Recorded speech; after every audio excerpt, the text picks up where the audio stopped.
Hi friends, 2024 ഒരു പുതുവർഷത്തിലേക്ക് നമ്മൾ കടക്കുകയാണ്. നമുക്ക് നമ്മുടെ വിലപ്പെട്ട സമയവും വിലപ്പെട്ട ഊർജവും എന്തിനൊക്കെ വേണ്ടി ചെലവഴിക്കാം, അല്ലെങ്കിൽ എവിടെയൊക്കെ ചെലവഴിക്കാൻ പാടില്ല എന്നതിനെ കുറിച്ച് കുറച്ച് കാര്യങ്ങൾ പറയാം എന്ന് വിചാരിക്കുകയാണ്.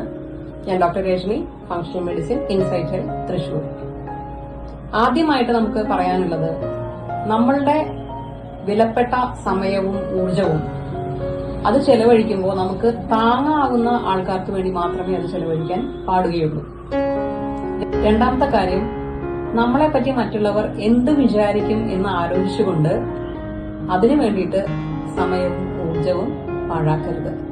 മൂന്നാമത്തെ കാര്യം, നമുക്ക് താങ്ങാവാത്ത ഒരു വശത്തേക്ക് മാത്രം പ്രയോജനം ലഭിക്കുന്ന തരത്തിലുള്ള കാര്യങ്ങൾക്ക് വേണ്ടി വെറുതെ സമയവും ഊർജവും ചെലവഴിക്കരുത്. നമ്മളെ എപ്പോഴെങ്കിലുമൊക്കെ ആവശ്യമുള്ള ആൾക്കാർക്ക് വേണ്ടി നമ്മൾ